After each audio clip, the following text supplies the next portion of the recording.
This is a demonstration video for the use of the Adhesive Annotation Symbol in REVIT 2010.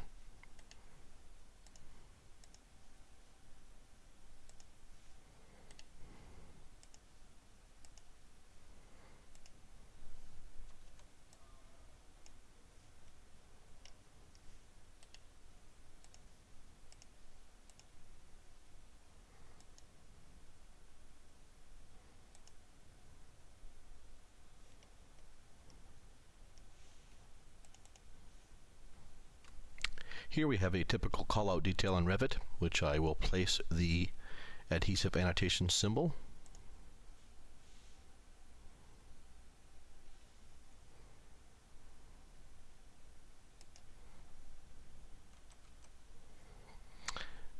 And the first thing I will do is add a leader to the symbol.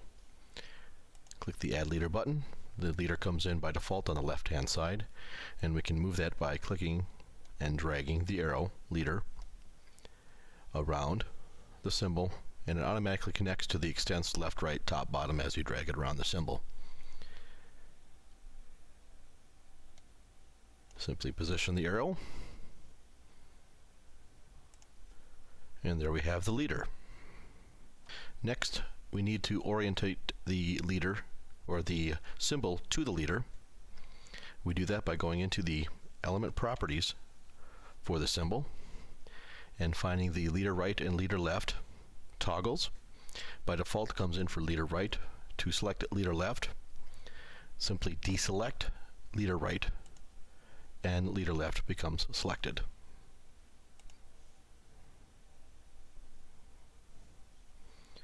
Now I will walk through a few of the features of the annotation symbol.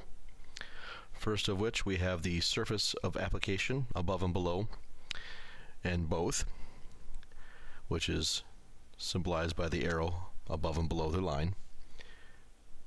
To signify below, simply deselect above and the above arrow disappears.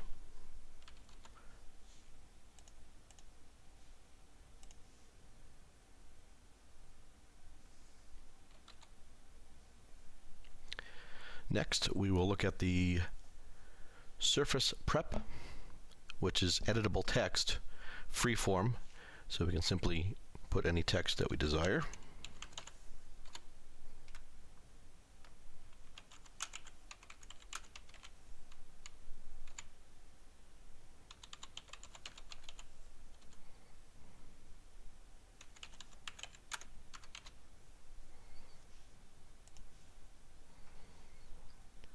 Now you will notice that the text doesn't quite fit in the box provided.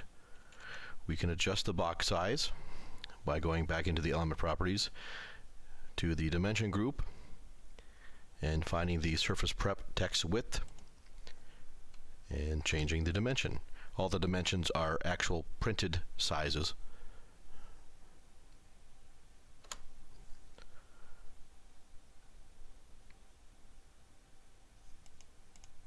And the box adjusts. Next, there is the joint orientation. By default, it comes in as horizontal, which does not display any symbol for the joint orientation. To show vertical or incline, we deselect the joint orientation horizontal and then select either vertical or inclined as desired. When vertical is selected, inclined becomes deselected and vice versa. And the symbol displays. Next is the geometry of the dispensed bead cross-section, which is a pull down. Select the down arrow to get the list and select the desired geometry shape, which will then display in the symbol.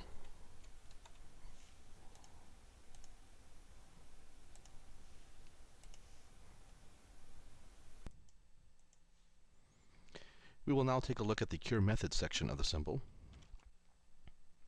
Once again, this is a freeform text. Simply enter in the Cure Method type and any specifications in the 3 fields provided.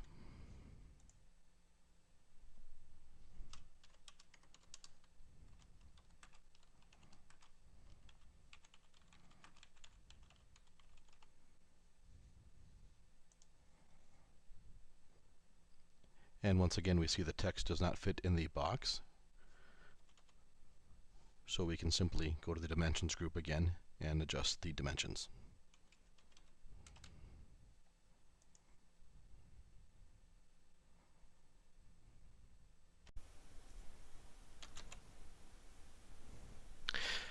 Next, we'll look at the applied field and the apply to entire perimeter of joint toggles, which are signified by the flag and the circle on the leader side of the symbol.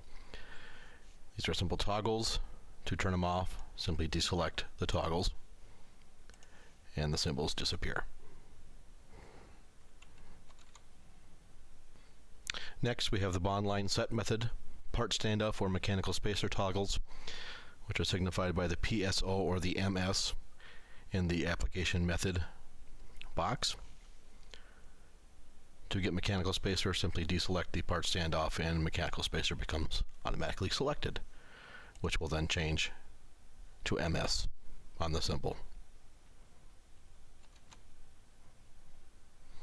Next, to change the application method from dispense bead to roll coat, simply deselect the dispense bead toggle and roll coat will automatically select.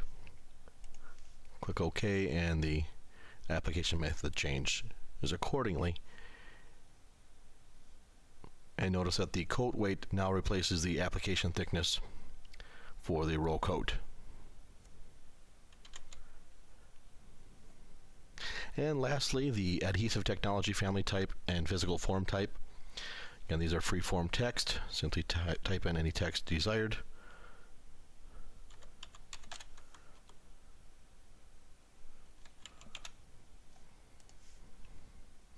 And once again, the text doesn't fit in the box provided, which we can then adjust in the dimension area.